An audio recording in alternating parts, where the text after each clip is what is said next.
In this video, we're going to see if there's any real difference between the more expensive Glass Shield Ultra and the regular Glass Shield for the iPhone 16 Pro Max.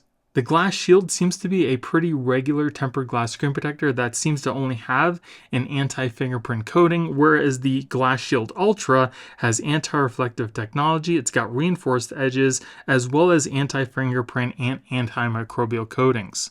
But is there any real difference in protection between these two screen protectors? That's what we're going to find out. So make sure you stick around until the end of the video because I will be doing a drop and a scratch test to see how durable these screen protectors really are and whether or not they're worth your time. So let's get started. So first we're going to start off with the regular Glass Shield tempered glass. So we get one screen protector, an installation guide, and some installation wipes. So the first thing we need to do is to clean up our screen with the alcohol wipe, then dry it off. Then take your installation guide, making sure where it says top goes towards the camera on your phone. We'll just press this into place. Then take your screen protector, making sure that the sticker is on the underside of the glass. So we'll just peel that off. And it doesn't matter which way you put this in your phone because it's symmetrical. And then it should start to adhere to your phone. You can kind of help it along with your finger if you want to. Then we'll take off the guide. So I did get a little bubble in the corner here, as you can see right there. And then there's a large bubble on the top and a little bubble on the corner here. So I'll just kind of lift up the edge of the glass to kind of get that out. Alright, so let's take a look at the screen here. I was able to get that bubble out just by kind of lifting up the screen and then just squeegeeing out the rest of the screen protector to get those bubbles on the edge out. Installation wasn't bad. There also does seem to be a gap, a pretty big gap all the way around the screen for case compatibility, which we will be testing out. As far as touch goes, the screen feels nice and smooth, just like the glass that's on the phone. The edges are also rounded off. As far as fingerprints, it does seem to pick up some smudges on the screen, but you can very easily wipe those away due to that oleophobic coating. Now this is a full coverage screen protector, so it does cover your camera and your sensors. So let's test out our Face ID. Face ID working fine. Let's test out our camera. Camera looks nice and clear. Don't see any issues there either. Touch working fine. As you can see, the screen is also nice and clear. So now let's take a look at the screen as if we were looking at it through polarized sunglasses. So as you can see, there is a rainbow effect. If you're looking at the screen kind of dead on, it's minimal, but it's just the moment you kind of twist and turn the screen, the rainbow gets much worse. So now let's take a look at the light bleed from the edges of the screen themselves. So if we take a look at the edge here, you can just see a little tiny bit of light bleed.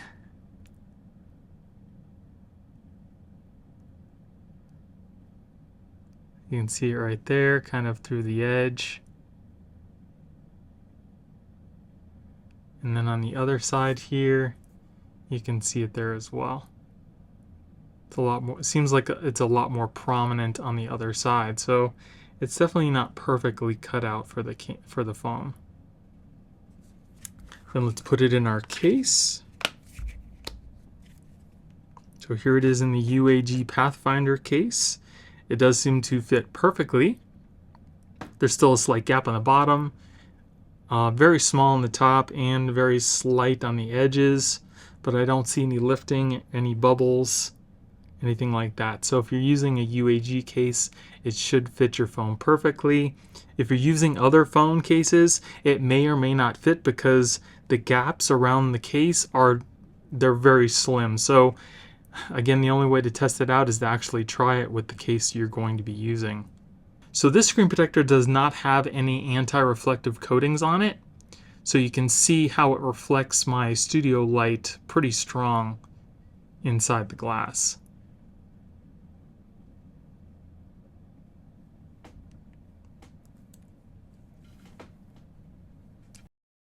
So not too bad so far, but let's move on to our scratch and the drop test.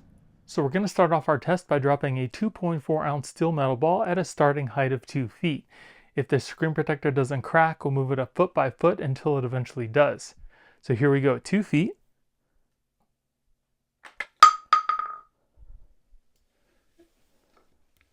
Moving on to 3 feet.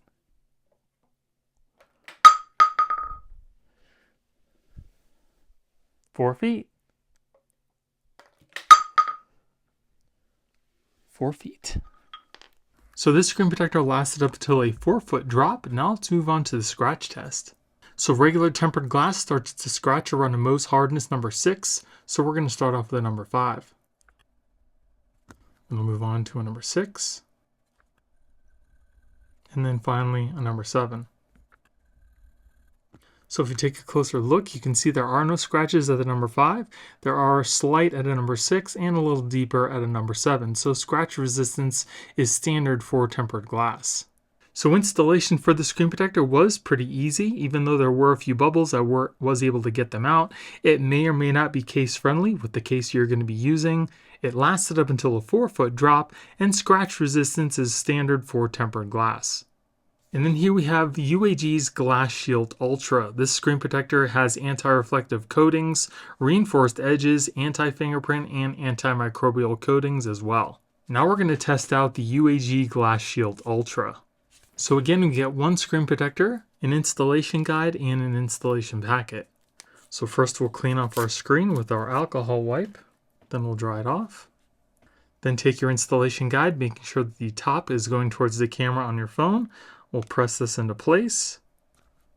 Then take your screen protector, making sure that the sticker is on the underside of the glass. Doesn't matter which way you install this because it's equal all the way around. So we'll peel off our protector on the bottom.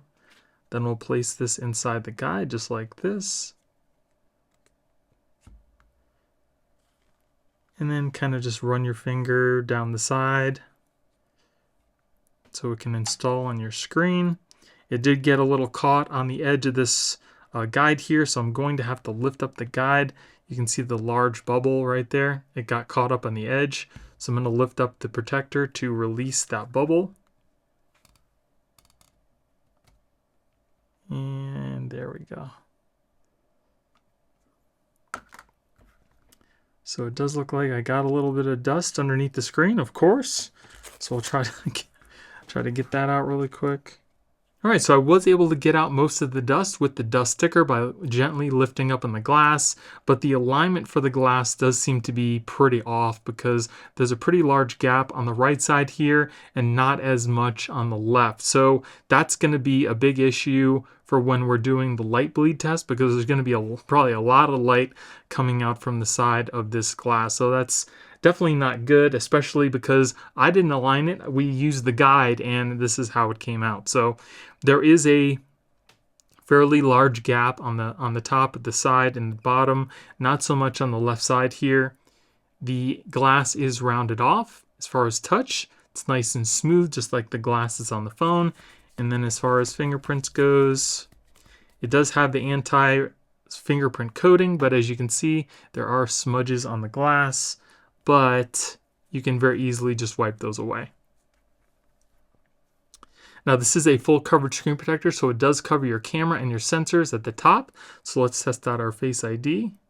Face ID working fine. Test out our camera. Camera looks nice and clear as well, so there should be no issues there. As you can see, the screen looks nice and clear. Touch working perfectly fine. Now as far as that edge, I can definitely see a piece of the screen that comes out from underneath the screen protector because it is so misaligned, and I'm sure you can tell that right on the edge there as well. So that's definitely going to be a pretty big problem. So let's take a look at the screen as if we were looking at it through polarized sunglasses. And just like the regular glass shield, this also does have a rainbow effect on it. If you're looking at it dead on, it's not super bad, but the moment you start twisting and turning the phone, it does get pretty bad. But definitely not horrible. So again, let's take a look at that light bleed. It's going to be bad. So on this side, we just see a very, very tiny bit. But on this side, because of the misalignment, you can see how much of the screen actually comes out from the glass. So that's definitely not good. Now the screen protector also does have an anti-reflective coating, so I'll show you the difference between this one and the regular Glass Shield right now. So here, as you can see on the Glass Shield Ultra, the anti-reflective coating actually does tone down the studio light, so you can kind of see what's on the screen here, versus the regular Glass Shield that does not have any coating whatsoever. The light is pretty blinding on the glass of the phone, and you really can't even see what you're looking at with that glass. So there definitely is some difference between the anti-reflective coating and the non. So let's put our phone inside of our case. There is going to be a misalignment again because of that big gap. So there is a large gap on the side here, a little bit on the top, a little bit on the bottom. And it's pretty much right against the case on the other side. So again, just like with the regular Glass Shield, this may or may not fit the case that you're going to be putting it in. You're just going to have to test it out. But I don't see any lifting, no bubbles, so it should fit your UAG case perfectly. So now let's move on to the scratch and the drop test to see if there's any difference between the regular Glass Shield and the Glass Shield Ultra. All right, so again, we're going to be starting the drop test off at 2 feet.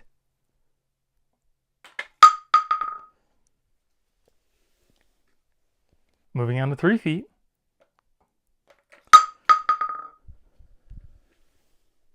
Moving on to 4 feet.